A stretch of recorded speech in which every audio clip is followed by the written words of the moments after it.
ya kan? Yang dimana tadi Bapak pun sampaikan bahwa privasi itu agar tidak gaduh di ruang publik. Nah ini yang bikin pertanyaan saya bingung Pak.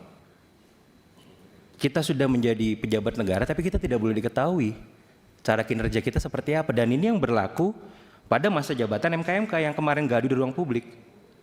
Tidak ada penjelasan yang cukup transparan dan akuntabel terkait daripada pemilihan keanggotaan MKMK dan perpanjangan masa jabatan anggota MKMK tersebut.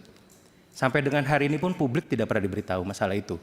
Gimana kita mau percaya bahwa MKMK bisa memberikan transparansi dalam penanganan laporan yang hari ini menimpa Bapak Adis Kadir. Dari kanan Pak Bimantoro Wiono. Kami persilakan dari Partai Gerindra. Daripada Pak Aneng Darajatun tadi, sekarang Pak Bimantoro Wiono dari Partai Gerindra.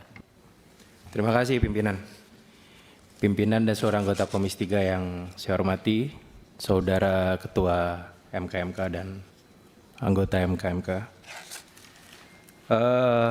Mungkin saya menyambung tadi yang disampaikan oleh rekan-rekan terdahulu, yang memang pendalamannya sudah sangat detail semua. Sebelum saya masuk, yang pertama, kita di sini berbicara masalah transparansi. Tadi Bapak sampaikan di dalam paparannya yang cukup normatif, tapi menurut saya tidak substantif. Kenapa saya bilang seperti itu? Pokok bahasan kita hari ini adalah tentang Pak Adis Kadir, tapi Bapak hanya menyampaikan bagaimana secara prosedural dalam penerimaan sampai dengan pemutusan laporan tersebut. Saya di sini ingin menyinggung yang pertama, karena tadi masalah transparansi. Ada polemik yang mungkin pernah bergulir di beberapa waktu yang lalu tentang pertanyaan daripada masyarakat transparansi yang ada di MKMK. Masalah masa jabatan.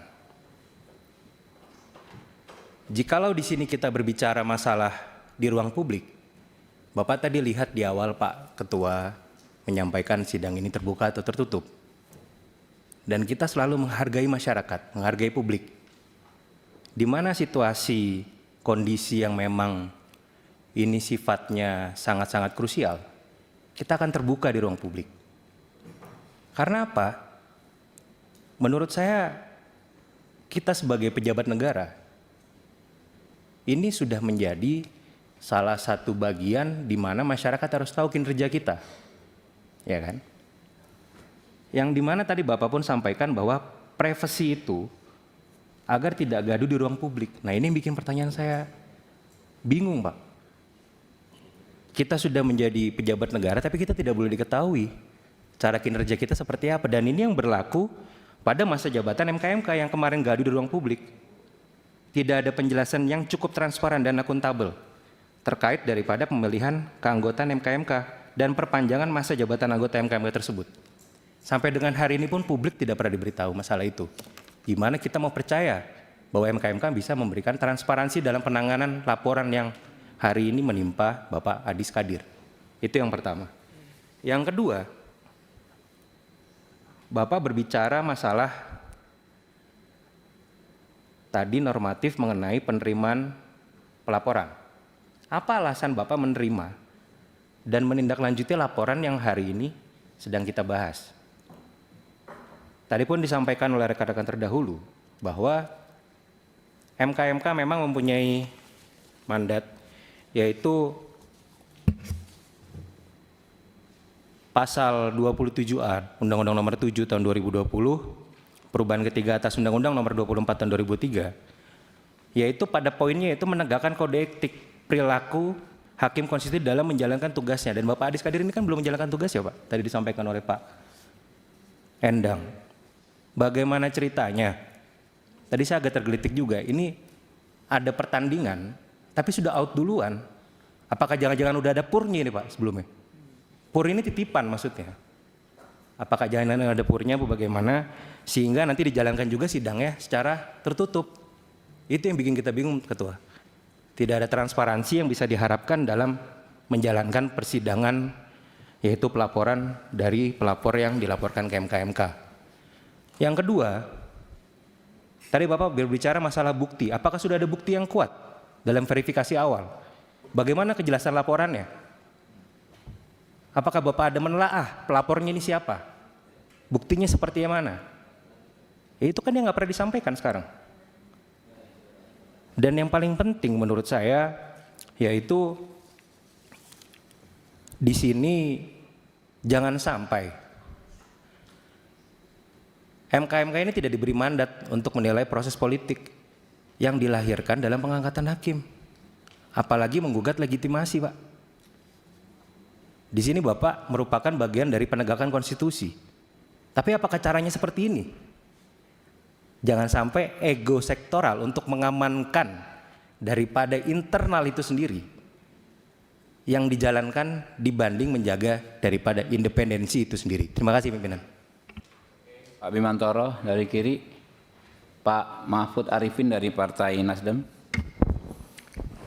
Terima kasih pimpinan dan juga rekan-rekan Komisi 3, Ketua MK-MK yang saya hormatin. Lembaga tentang Mahkamah Kehormatan ini Pak, banyak majelis kehormatan ini saya rasa di instansi semua itu juga ada Pak. Tetapi dengan nama yang berbeda. Di KPK itu ada Dewas, di kepolisian ada Propam, macam-macam itu sebenarnya lembaga yang ada, yang termasuk di DPR RI juga ada Pak. Lembaga yang menjaga marwah kehormatan daripada anggotanya, termasuk di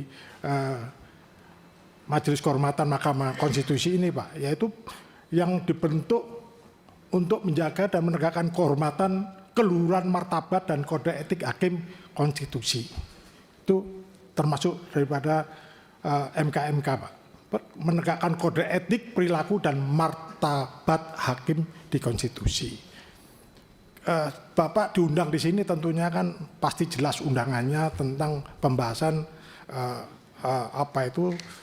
Profesor Adis Kadir termasuk. Tapi dalam paparan Bapak tidak sedikit pun Bapak menjelaskan posisi sekarang ini sampai apa. Apakah sudah diverifikasi atau belum, atau pada tahapan masuk persidangan, atau bagaimana Bapak belum menjelaskan. Ini kami mohon nanti penjelasan dengan Bapak detail. Tadi sangat gamblang Ketua kami Pak Komisi 3 dan Bapak sudah menjelaskan hanya persoalan-persoalan tentang bagaimana mekanisme MK-MK ini saja, tapi tidak substansi pada persoalan ini.